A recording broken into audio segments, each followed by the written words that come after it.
Hello students, कैसे हैं आप लोग? अपना ख्याल रखिए,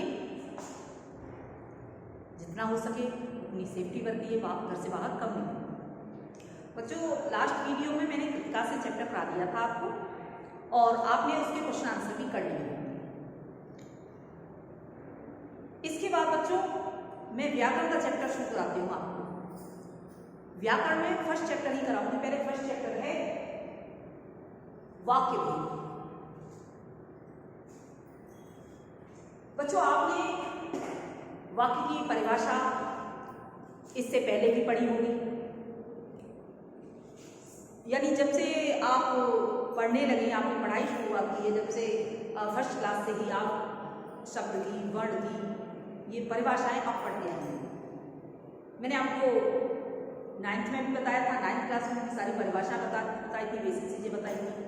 तो वाक्य भाषा की सबसे छोटी इकाई वर्ण होती है, जैसे आ ई का खा गा, भाषा की सबसे छोटी इकाई होती है। वर्ण के बाद आता है बच्चों शब्द, क्योंकि शब्द दो या दो से अधिक वर्णों के साथ को हम शब्द कहते हैं।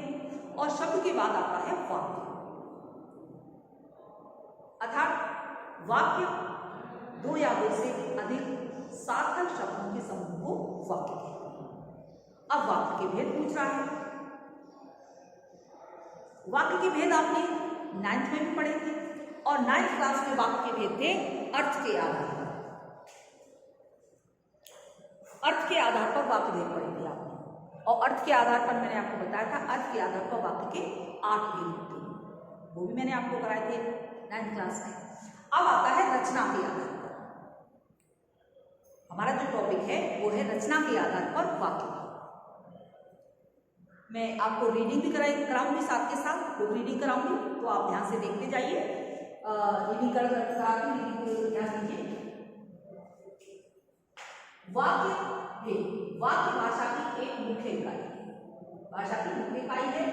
वाक्य विभिन्न शब्दों अथवा पदों के योग से बनता है।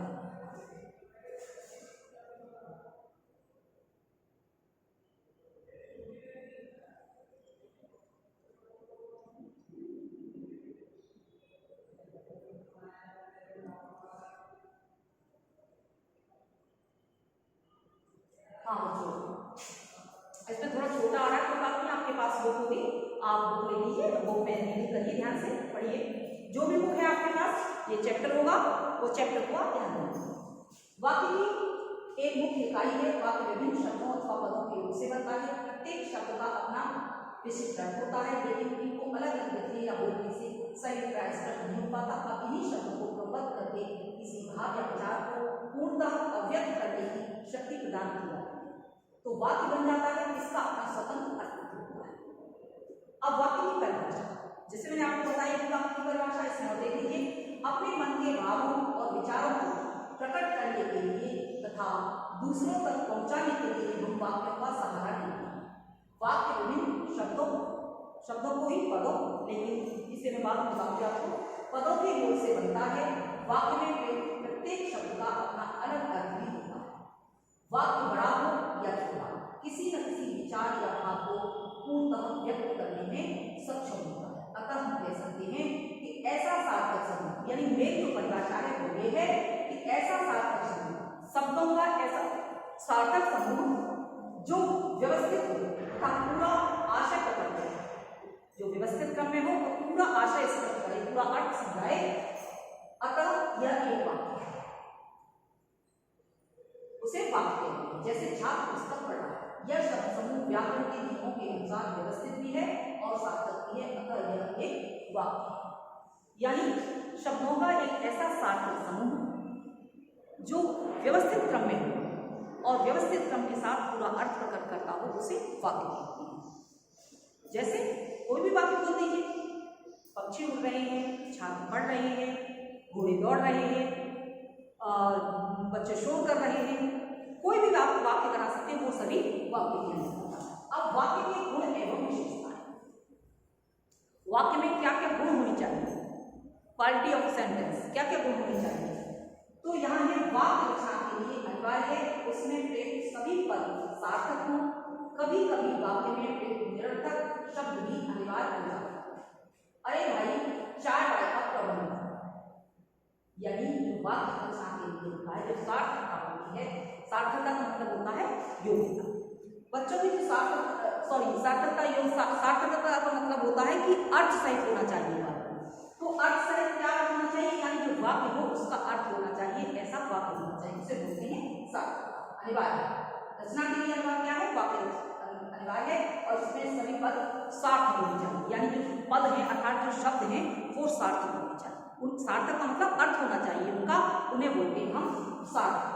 वाक्य के लिए सार्थकता भी अनिवार्य है, अर्थात शब्दों का जो अर्थ है, शब्द है वो अर्थ सहित होने चाहिए, निरर्थक शब्द नहीं होने चाहिए। कहीं कहीं किसी वाक्य में निरर्थक शब्दों का प्रयोग होता है, जैसे इसमें दिया गया है 4 बाय का प्रबंध, चाय के साथ बाय जो शब्द है वो निरर्थक है। अगला आता है बच्चों योग्यता, यानी वाक्य में योग्यता से का मतलब होता है क्षमता। वाक्य में योग्यता के साथ योग्यता होनी चाहिए, था वाक्य की क्षमता होनी चाहिए, इसकी कैपेसिटी होनी चाहिए। जैसे योग्यता से तात्पर्य क्षमता से, अर्थात यदि वाक्य में प्रयुक्त सभी शब्द सार्थक हैं परंतु प्रसंग के अनुसार अर्थ देने की क्षमता नहीं, तो वह वाक्य योग्यता रहित वाक्य, यानी शब्द तो सभी सार्थक हैं लेकिन फिर भी उनका अर्थ या उनको बोलने में अटपटा लग रहा है, वो सही नहीं लग रहा, वो हमें स्वयं ही गलत लग रहा है, तो उसे बोलते हैं हम योग्यता, अर्थात क्षमता भी वाक्य की सही होनी चाहिए। तो यह है जैसे राम विद्यालय की दिशा जा रहा है, तो ये क्या है, गलत है। ये वाक्य हम क्या कहेंगे, राम विद्यालय जा रहा है या राम विद्यालय की ओर जा रहा है, ये तो कह सकते हैं, कह रहा है राम विद्यालय की दिशा की ओर, तो ये गलत है, था ये वाक्य की क्षमता या वाक्य की योग्यता नहीं है, ये वाक्य सही नहीं है, योग्यता की दृष्टि से ये वाक्य सही नहीं है। अगला आता है बच्चों, ये दिया है वाक्य में सभी शब्द सार्थक हैं परंतु यहाँ वाक्य सही अर्थ देने में असमर्थ है। अब अगला आता है आकांक्षा। आकांक्षा अर्थात इच्छा, इसमें इसका आशय है कि वाक्य अपने आप में पूर्ण होना चाहिए, उसमें किसी ऐसे शब्द की कमी नहीं होनी चाहिए जिसके कारण अर्थ की अभिव्यक्ति में अधूरापन रह जाए, यानी वाक्य प्रकट करने की इच्छा होनी चाहिए, वाक्य ऐसा होना चाहिए कि वाक्य से हमारी बात समझ में आ जाए। अब वाक्य ऐसा अटपटा ना लगे कि वाक्य अधूरा लगे, उसे बोलते हैं वाक्य की आकांक्षा। जैसे इसमें उदाहरण दिया रखा है, नृत्य कर रही है, अब नृत्य क्या कर रही है, खेल रही है, पढ़ रही है, लिख रही है, सो रही है, क्या कर रही है कुछ पता नहीं है, तो ये वाक्य अधूरा है, अर्थात इसमें कोई इच्छा नहीं है, बच्चों को कोई लड़कों की कोई इच्छा नहीं है, क्या कर रहे हैं कुछ पता नहीं है इनके बारे में, इसलिए यहाँ इस वाक्य में कमी है, इसकी आकांक्षा की कमी है, इच्छा की कमी। बच्चों इन बात ये 3 बातें दिखाई आपको, 3 गुण बता दी, इससे आगे के गुण में आपको बताती हूँ। अब अगला आता है पदक्रम। वाक्य में ये चौथा है पदक्रम। पदक्रम अर्थात पदों या शब्दों का क्रम, हम शब्दों को किस प्रकार क्रम से लिखना चाहिए वाक्यों में। वाक्यों में यदि हम शब्दों का क्रम रखेंगे तो वाक्य सुंदर बनेगा और सार्थक बनेगा, अन्यथा वो निरर्थक हो जाएगा और उसे हम शुद्ध वाक्य नहीं कहते हैं। तो इससे दिया गया है वाक्य का सही अर्थ जानने के लिए शब्दों का उचित क्रम में प्रयोग होना आवश्यक है। पदक्रम के नियमों के अनदेखा करने पर ही सही अर्थ निकलता है। जैसे राष्ट्रपिता निबंध पर लिख रही है लड़कियां, तो ये क्या है, गलत है। सही शब्द पदक्रम क्या होगा, लड़कियां राष्ट्रपिता महात्मा गांधी पर निबंध लिख रही है, तो ये इसका पदक्रम हो जाएगा। अब इसके बाद आता है बच्चों अन्वय। अन्वय का मतलब होता है अस्पष्ट, जैसे अन्वय का अर्थ होता है बच्चों अन्वय का अर्थ होता है मेल, यानी शब्दों का मेल किस तरीके से करना चाहिए। तो मेल में आता है वाक्य में कर्ता कर्म और क्रिया के लिंग वचन और पुरुष कारक में मेल होना चाहिए, इसके अभाव में कई अर्थ स्पष्ट नहीं है। जैसे इसमें 50-82 की पुस्तक खरीदा, कहने का मतलब है कि शब्दों का उचित मेल होना चाहिए। शब्दों को मिलाकर हम कह देंगे पक्षी उड़ रहा है, ये पक्षी उड़ रहा है सही है, लेकिन पक्षी था रहा तो वो गलत हो जाएगा, वो क्रम भी उसका गलत हो जाएगा और उसे 50 रुपया से ये पुस्तक खरीदा। तो यहाँ क्या है, इसकी क्रिया गलत है, इसकी यहाँ क्रिया गलत है, तो उसने 50 रुपया से पुस्तक खरीदा, अर्थात यहाँ इसका अर्थ आएगा उसने कर्ता, क्रिया और कर्म तरीके से होने चाहिए, सही उचित होने चाहिए। जिस प्रकार का करता है उसी के अनुसार उसकी क्रिया भी होनी चाहिए। जैसे उसने 50 रुपए से पुस्तक खरीदा, नहीं, उसने 50 रुपए से पुस्तक खरीदा।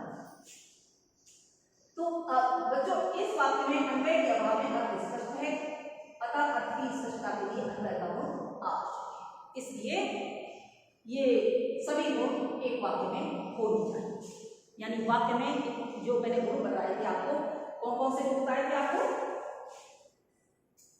वाक्य के गुण बताए थे सार्थकता, योग्यता, आकांक्षा, पदक्रम, अन्वय, ये सभी गुण एक वाक्य में होने चाहिए। यदि ये सभी गुण वाक्य में नहीं है तो वाक्य वो अशुद्ध माना जाएगा, ना तो उसके अर्थ समझ में आएगा और ना ही वो वाक्य बोलने में अच्छा लगेगा। इसलिए ये सभी गुण, ये सभी क्वालिटी एक वाक्य में होनी चाहिए। अब बच्चों इसके बाद आते हैं वाक्य के अंग। वाक्य के अंग कौन कौन से होते हैं और कितने होते हैं वाक्य के? जिन अवयवों को मिलाकर वाक्य की रचना होती है उन्हें वाक्य के अंग या घटक कहते हैं।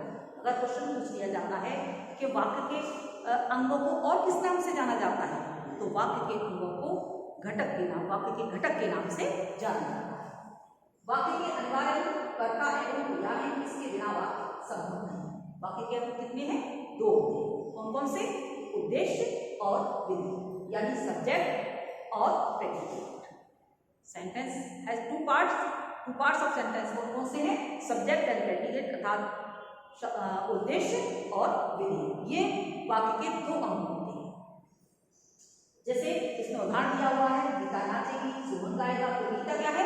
सब्जेक्ट है, और नाचेगी यहाँ क्रिया भी है और विधि है। ऐसे ही और भी हम वाक्य बोल सकते हैं, जैसे लड़कियां गा रही हैं, लड़कियां गाना गा रही हैं, लड़कियां मंच पर गाना गा रही हैं, लड़कियां नाचते हुए गाना गा रही हैं। तो लड़कियां यहाँ पर क्या होगा? लड़कियां यहाँ पर उद्देश्य होगा और बाकी जो होगा वाक्य में वो सभी विधेय के अंतर्गत है, चाहे वो उसमें क्रिया है, चाहे कर्म है, चाहे संबंधवाचक कोई भी शब्द है, वो सभी विधेय के अंतर्गत आएगा। अब बच्चों इसके बाद आते हैं वाक्य के भेद। तो वाक्य के भेद कितने हैं? सामान्य दृष्टियों से वाक्य के भेद किए जाते हैं। कितने प्रकार से? सामान्य, जैसे मैंने आपका शुरू में बताया कि सामान्य दृष्टि से वाक्य के 2 भेद किए जाते हैं। कौन कौन से? अर्थ के आधार पर और रचना के आधार पर। तो अर्थ के आधार पर मैं आपको 9th क्लास में पढ़ा चुकी हूँ। अर्थ के आधार पर वाक्य के 8 भेद बताए थे मैंने आपको। सरल वाक्य, प्रश्नवाचक, निषेधात्मक, आज्ञावाचक, संदेहवाचक, संबंधवाचक, समुच्चयबोधक और विस्मयात्मक। यानी ये 8 मैंने भेद बताए। इच्छावाचक और इच्छावाचक और ये लास्ट में आता है विस्मयात्मक। ये 8 भेद मैंने आपको बताए। जैसे इसमें दिया गया है विधानवाचक, निषेधवाचक, आज्ञावाचक, प्रश्नवाचक, विस्मयवाचक, संदेहवाचक, इच्छावाचक और संकेतवाचक। ये 8 भेद आपको बताए गए हैं, यानी अर्थ की दृष्टि से वाक्य के 8 भेद। अब यहाँ हम आपको पढ़ाएंगे रचना की दृष्टि से वाक्य के भेद।